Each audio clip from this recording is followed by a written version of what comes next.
Logistics is their biggest problem. They cannot manage moving forward at a rapid pace and keeping the fuel going too. And that's what happened to them. We are now in a war which does not in any way involve China. In fact, the Chinese abstained when the UN voted on condemning Russia. Now that's a big deal because your allies are forever. Like a marriage, you don't abstain. You go vote right. They didn't. This was your basic screw you to Russia, if there needed to be one. So now Russia is sitting there. What do you do in this situation? You declare that you're insane because ever you get into a bar fight, pretend to be insane. And he's been in bar fights, and he is. I'm going to nuke you. I'm going to use dirty nukes in you. I'm going to nuke your mother. I'm everybody that I can nuke. He's not an idiot. He knows that he's going to turn into radioactive dust personally if he does this. He knows that's not an option. Why does he do it? Here's where we get perspective. We have to stay calm.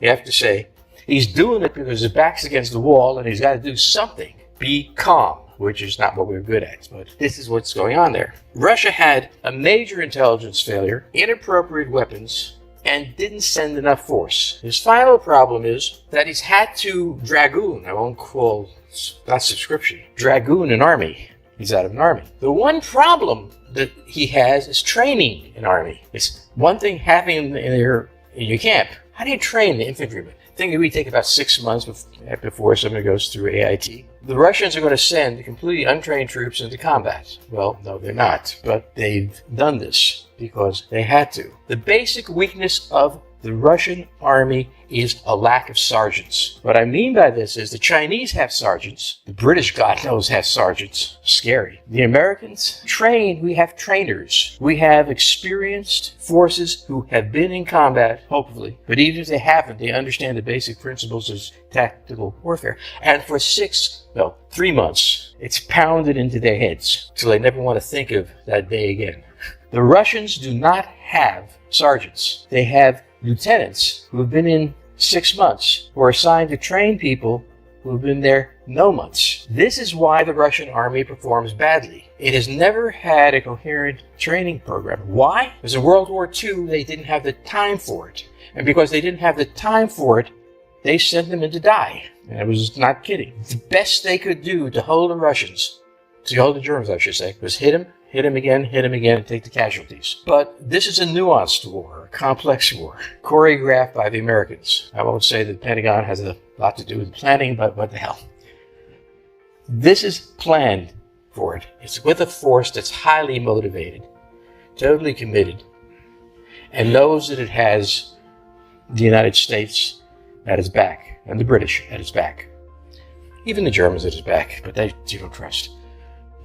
Okay, so this is the problem of the German. It's not clear how the Russians can win. Russia has to have a peace treaty because its option is nuclear war or a peace settlement. It cannot win. Its forces are not in a position to win. They can take them in, they can spend all winter training them, and that may have some effect, but basically they have an untrained force fighting a highly motivated force backed up by the superb technologies that are available today. Russia lives and dies by strategic depth. It survived Napoleon because an attack into Russia starts in the summer, I should say. That's where you get your troops mobilized. And then you move toward Moscow. And by the time you get to Moscow, you freeze. Exactly the same thing happened to Hitler. He launched in June. By the time he got to Moscow, having seemingly conquered the country, he was defeated by the weather. For Russia, this is the foundation of everything. In the same way, the foundation of national security for the United States is controlling the two oceans, naval power. This is their fundamental.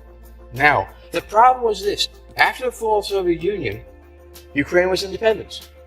The distance between the northern border of Ukraine and Moscow was 260 miles by road tree. We take a side road a little longer. The point is that Russia faced, from the beginning of the fall of the Soviet Union, a catastrophic situation. Now, you and I know that the Americans can always be trusted.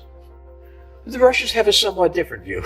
And it was desperate that they move the border west. Now, they couldn't do it fast. They didn't build a military fast enough. They needed a lot more chaos going on. And they waited for this moment. And they struck. Now, why did the United States have to get involved? Because if Ukraine fell, the Russians would be once again on the border of NATO. In other words, the United States could not give the Russians what they needed.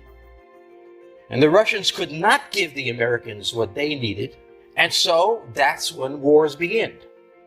It does not begin because Putin is salivating crazily. He may well be, but that's not where they begin. It certainly doesn't begin because Biden is stupid. He may be, but that's not why the war begins. We can make all these claims about politicians leading us into war, but it was hardwired. It was hardwired that Russia at some point had to go into Ukraine. It was hardwired that the United States would have to resist. The Russian strategy was to send forces in. The American strategy was to have native forces, as we used to call it, Ukrainians, armed to the teeth with American weapons. We stand back, take no bodies coming in at Dover Air Force Base, thank God. Ukrainians fight for their country, and we make sure they don't lose. The critical strategy of the United States is not winning. It's preventing a loss. Because if there is preventing a loss at a certain point, the Russians will raise questions about their leadership. Also, they'll raise questions about being drafted. They started out with a small military because of a massive intelligence failure on their part. First, they completely miscalculated the Ukrainians. The Ukrainians really hate the Russians. Somebody in FSB missed that. Two, they miscalculated the Germans. They thought the Germans would stick with them because they needed oil, but a trip was brought to the United States by the chancellor, and he said, "Oh, I forgot, I am for the United States, excuse me, yes." And thirdly, he completely misunderstood. FSB completely misunderstood the United States.